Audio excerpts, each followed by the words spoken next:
Hello,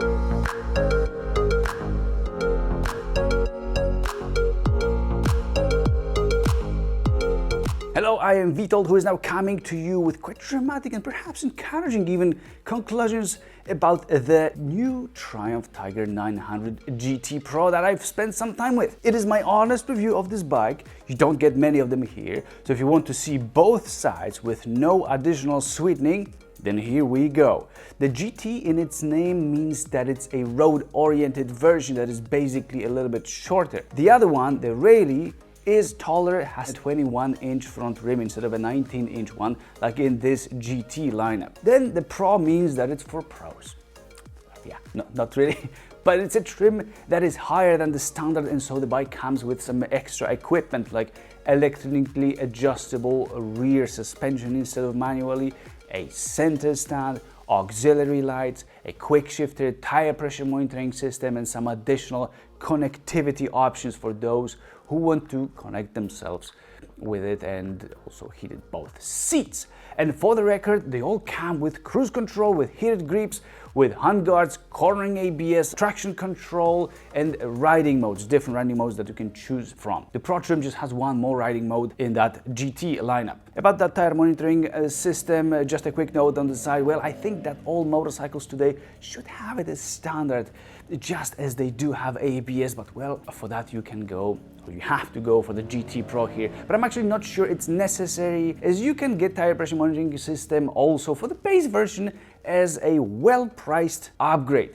If you need the super crappy, in this case, quick shifter on this bike, you may also add it, but this you may be better off without, I think. But I'll get back to that. Now, why the title? Because if you've got kids, they will love your Tiger 900, and there are some reasons for that. I'll tell you later. Some of those things should make many of you guys really enjoy the Tiger, but one of them may truly scare you off and make wondering what the hell they were thinking and who was supposed to be the target group aside from the characters from Alien vs Predator movie. Now let me start with my general feelings about this bike. I've ridden all larger adventure motorcycles in the segment above the one that this Tiger 900 is placed in.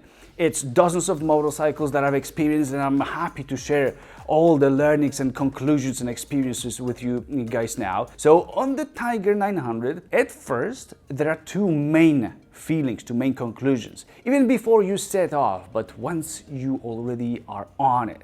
It feels very cozy, first of all, and secondly, it feels even more cozy because of being quite manageable. It feels light and as if you could basically lift it up, move and place somewhere else. It feels friendly and it feels not intimidating to live with. It weighs approximately 218 kilograms with fluids and 20 liters of fuel, so a full tank, and man, that just feels good, I must say. I am 1 meter 83 centimeters tall, or 6 feet tall for you Americans who complain about me not using miles and whatever else there is, feet, inches. Well, the seat was in its lower position at 82 centimeters, and it really makes me feel like I'm at home.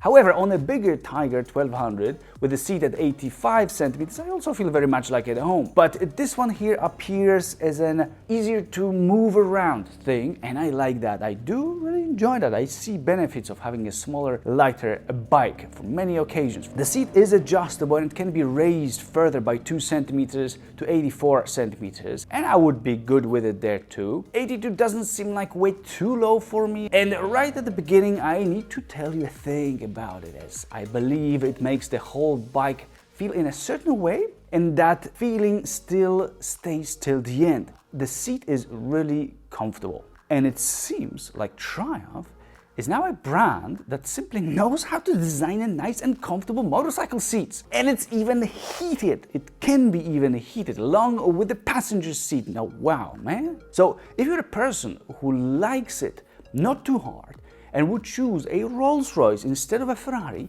this Tiger 900 here may be your bike.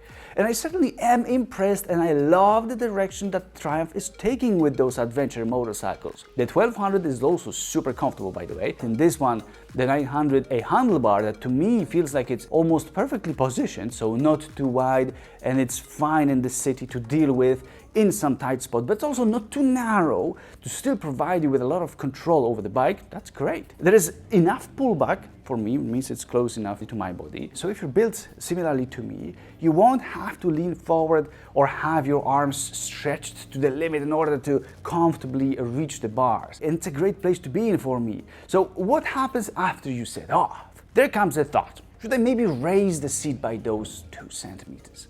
Now, the knee angle is acceptable to me at 82, but I think that for longer rides, I would appreciate having the seat a little bit higher. So the thought continues, especially when I gain speed and I need to reduce the gears at some point. Because the lever in this setup at 82 is a little bit located too high for me, and I need to lift my whole left leg in order to get my left foot over the gear lever and to be able to push it down. And man, push is too gentle of a word. This is a weak point, I think, by the way, but I'll get to it in a moment.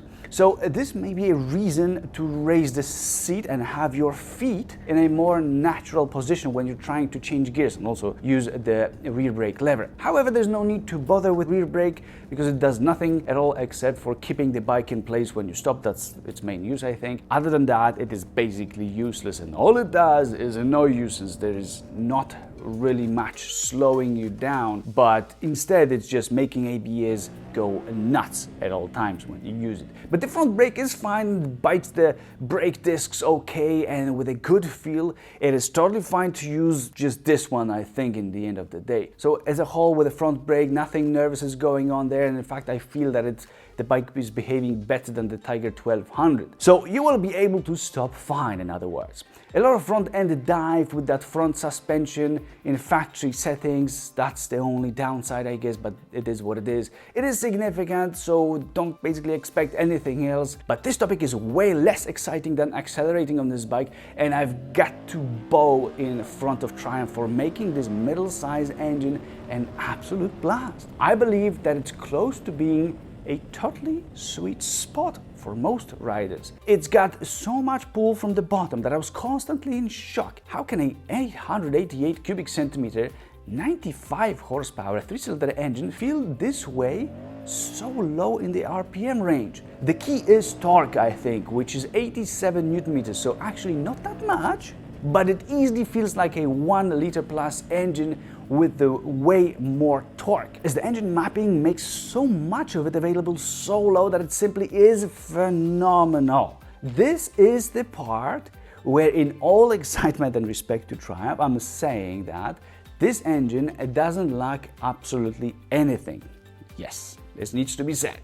I could use it myself and I would be happy with it. Up there in the highest RPM, it still pulls hard. The gearing is fine, I think, and you don't really need to constantly work your way through RPM, through the gears, to make the engine do whatever you want it to do. You can race and enjoy the acceleration at top RPM, or you can overtake smoothly and quickly right from the bottom without even changing gears.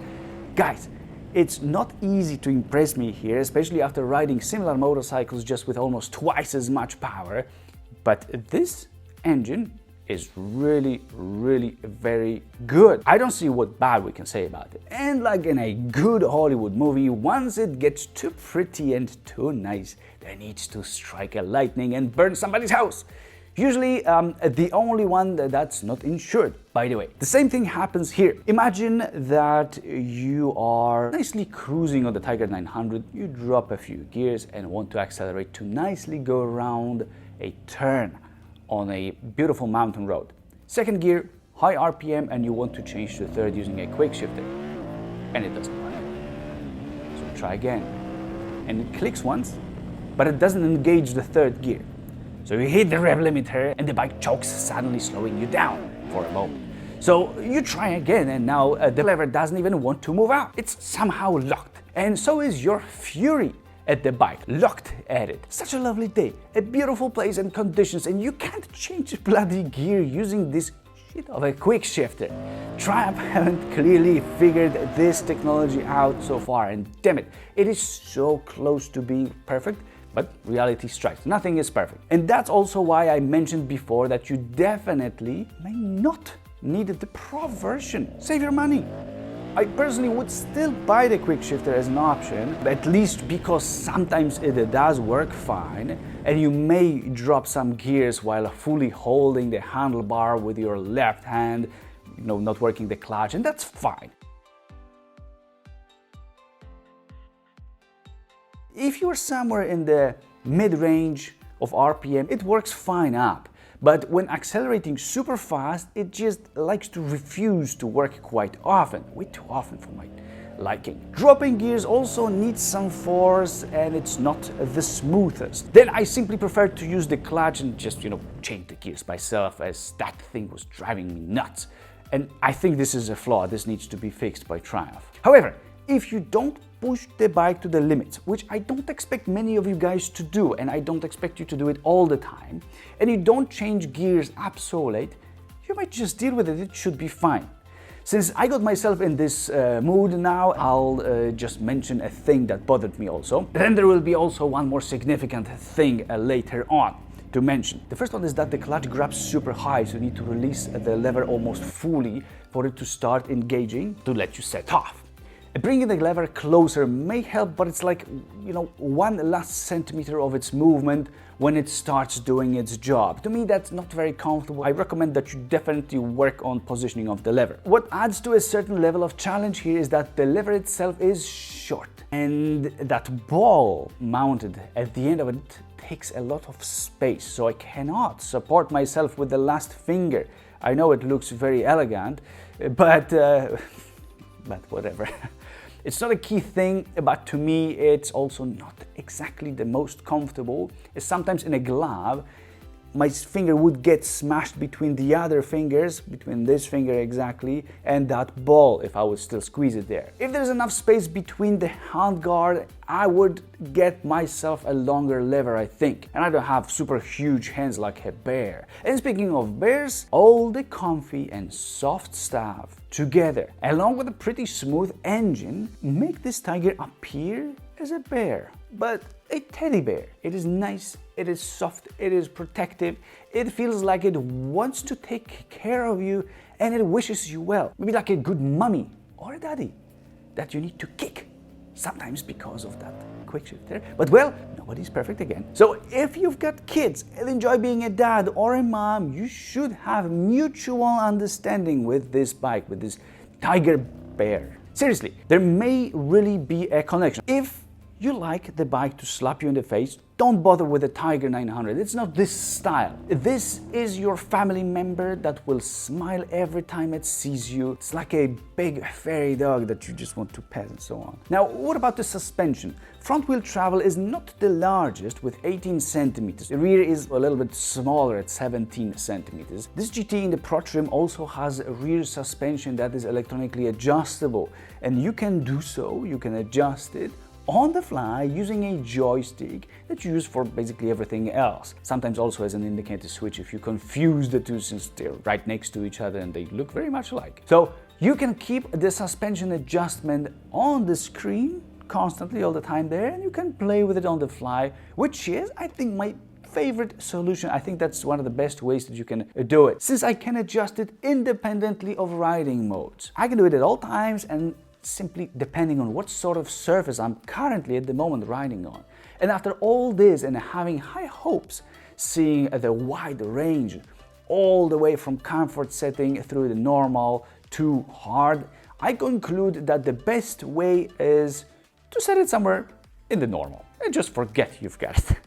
The thing is that it only affects the rear suspension because the front one is operated separately and manually, so you won't do it on the fly, and that's a little bit of a pity since we are so close with this bike. Anyhow, the differences aren't really significant when it comes to adjustment of the rear one, and the bike to me appears as, well, always soft. Even in the stiffest setting, it's sort of bouncy or rather floaty in turns when you ride over some pothole or a bump, when in a lean. Kids may like it. I like it soft and comfy. However, sometimes you might want to take a tighter corner precisely, or play a little bit more on a faster road with a good, flat, awesome surface like in Germany or Austrian mountains. And here it will still stay soft and you won't do much about it. I really don't feel much of a difference between extreme settings, so this may be a bit of a wasted opportunity up to some point by Triumph. But on the other hand, all of these modes will be pretty nice if you prefer comfort. I still do prefer it this way, so I don't really bother that much, but I need you guys to know. There is a separate spot where you can adjust preload depending on whether you carry a passenger and luggage with you. So at the same time, I wouldn't feel any need to go for the Pro Trim again and get that rear suspension electronically adjustable. I would save my money here, and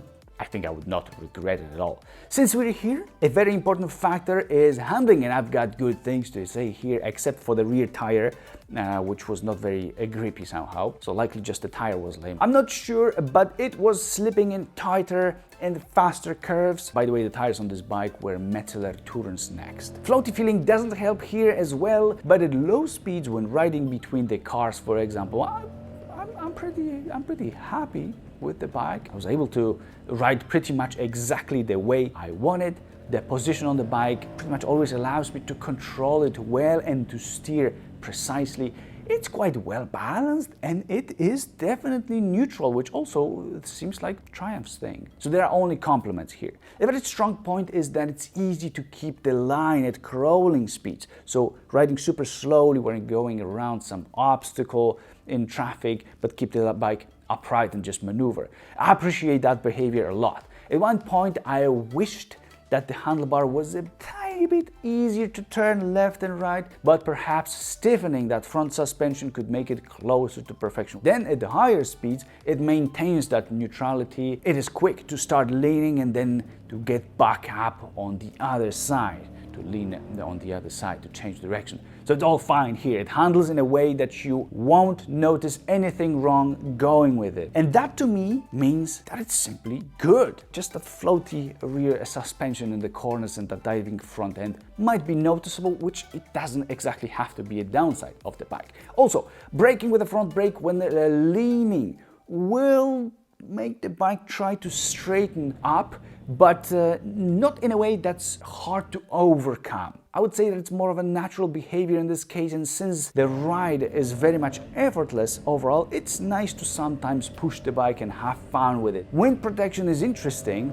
as the windshield does not generate any turbulences, but just like in Tiger 1200, Triumph screwed something up with the bike's aerodynamics, and you get a wind stream from the bottom crawling over your chest straight to your chin and inside of your helmet if you're not well protected here. I could feel it most of the time, and also some stuff would get thrown into my eyes, which I do not like. That's not cool, and I'm just not sure if it's the windshield that is the reason or there's something else. If it's the windshield, I would replace it for sure. Still, it's a bit too short for me in the tallest position if I wanted to ride a lot, for example when touring. The tech on the bike includes that display that you see that also loads terribly long, just like in the Tiger 1200. What the hell? Starting the engine requires that you pull in the clutch, so there's some exercising from the beginning. The display is something that kids need to see, and they will never forget it.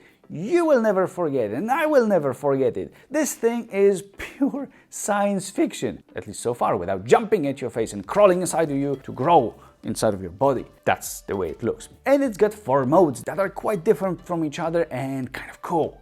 Alien-like again. But sometimes look the way that makes you not understand some basic stuff, like at what RPM you are, or there's no information in what riding mode you are. I do appreciate a setting that can display a huge RPM number that changes literally in real time, so that it's again hard to read because it's changing constantly. I also appreciate the GT in a Pro Trim having an option of 1 additional riding mode that I can customize. So far, using road mode and sport mode, I feel exactly 0 difference between them. Really, I cannot even see 1% of a difference in engine reaction. There is something in this model that Triumph needs to fix software-wise, and it's traction control, which cannot handle quick accelerations from a standstill and in the first gear.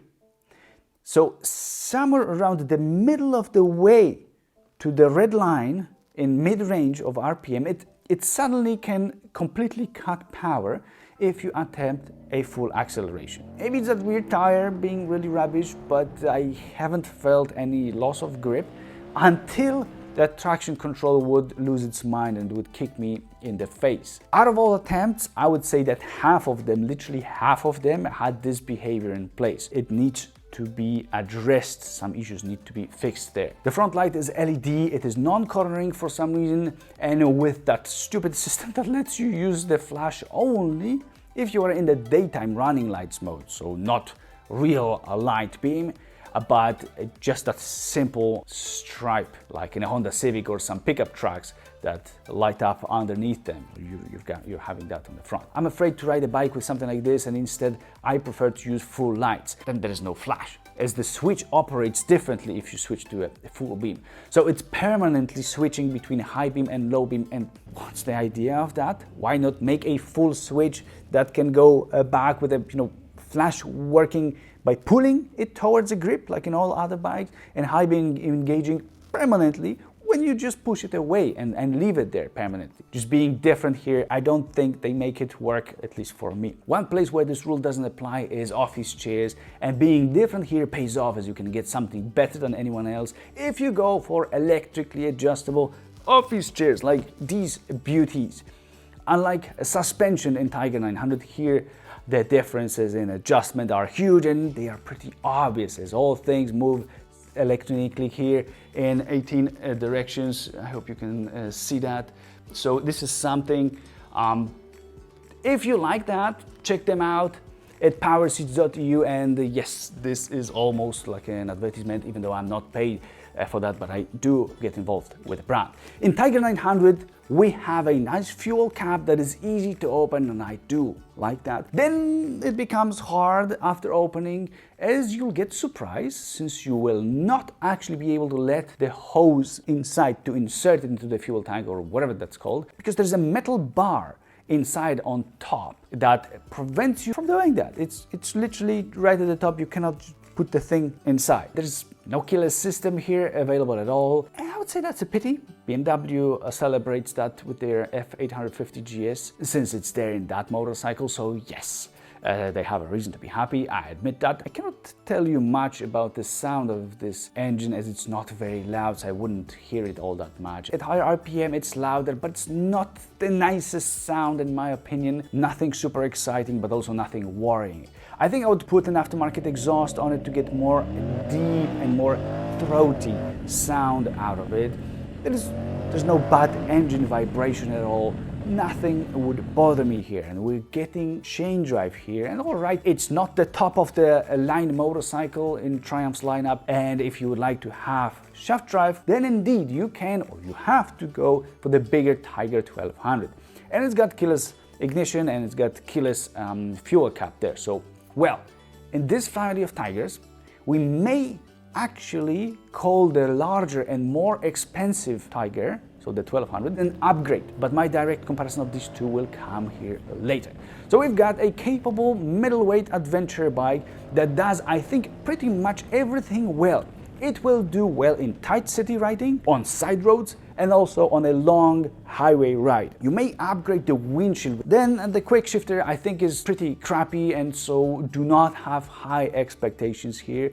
But the engine is awesome, suspension is comfortable, and it will not surprise you. It provides good handling at all times, and it's overall a friendly motorcycle that has some useful stuff, but some cooler features Triumph has left only for the grunt button. So the 1200. I really like this Tiger 900, and despite it coming in mostly boring colors like black, white and blue and not looking super sleek or exciting, I feel it is a solid proposition in the segment that in fact doesn't screw up anywhere seriously, which is rare. You can feel good quality, and I'm giving it a well-deserved 8.5 out of 10 on Vitol's recommendation board, and I'm afraid to go to sleep now and dream about that alien-like display on this Tiger.